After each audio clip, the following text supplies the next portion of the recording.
Live the scene, alternative culture, selling those clothes, and we've got hope for independent identity. You'll be a friend to me. We're supporting all those punk rock acts to the end of time, and it's fine on the internet with the camera up on the tour bus. We know we gotta hand you a message, tell you to stay up on your cleverness, and do it right because you know you're better than this. The mainstream culture that they teach you. We breach you, we come through, we live the scene, we breathe through. We keep it real, that's how we do it on the Zebrahead tour bus. I'm done, screw it, peace. Hi, this is MC Lars, you're watching LiveTheScene.com. Hey, Mr. Record Man, the joke's on you. Running your label like it was 1992. Hey, Mr. Record Man, your system can't compete. It's the new artist model. So you're back on British soil. How does it feel to touch down back in Manchester? Manchester's always been good to us, and sold out show tonight, which is awesome, and it feels good to be back. And this city has such a rich, awesome contribution to British music, you know, so it's like I got a lot of respect for the North. So you're deep into the tour now. How's it going? It's going great. We've had some good sold out shows, a lot of love. Zebrahead have been joining me on stage for my set, and we've been doing some new stuff that's been going down great, and it's just been great. It's been a really good tour.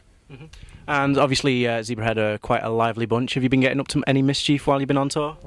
You know what, they're all kind of grown up married guys, you know what I mean? Like they party, but it's more like the crew that parties more.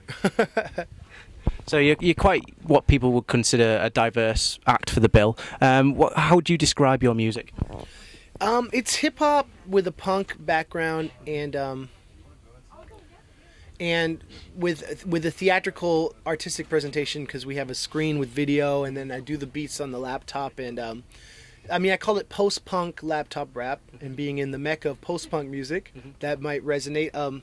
It's post-punk in that it takes the DIY ethics of punk rock, but it flips it with a different kind of music, and that's the laptop rap. And which songs are you most proud of that you've written? I love taking songs and turning them into literature songs. Mr. Raven is definitely one of my favorites still. I have a new song called Lars Attacks, which is kind of like a weird apocalyptic science fiction song. So what made you bring together like two very diverse music types in punk rock and hip hop? What made you bring them both together and mash them up?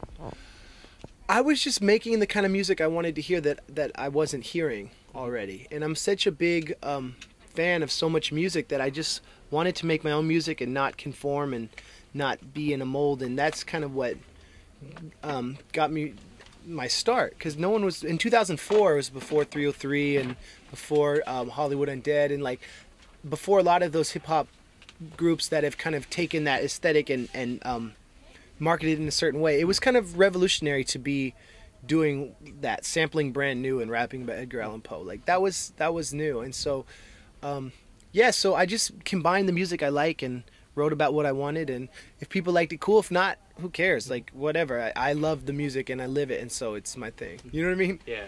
And so you got quite a big underground following over here in the UK. Have you got the same kind of following in the US, or is it like a bigger following? Definitely bigger in the UK. I mean, I tour in the US and I draw people, and I do well there. I play a lot of college shows. I open for a lot of big rappers like Nas and like rappers like that, Pitbull. Like in the US, I do a lot of college shows, but here it's definitely, because your country is like 80% smaller population. It's the word got around faster. You know what I mean? And it's just over 4 years since The Graduate came out. How do you think you've changed lyrically and musically, and Well, This Gigantic Robot Kills, which is the record that came out last year, was a lot of live musicians. Like we hired actual studio musicians to play the parts, because I wanted to make like more like a full-on rock record. But the new stuff, I'm kind of more returning to the laptop beats and the simplicity and that stuff. I mean, in the past few years, I've grown and explored other themes. Like 23 is a song about my friend who took his life, and so there's different elements now. I feel like the trick with what I do is is trying to be funny without being a joke. Yeah. You can use comedy to catch people's attention, but you have to say something real, and my message has always been about teaching people to create instead of consume, and to question things.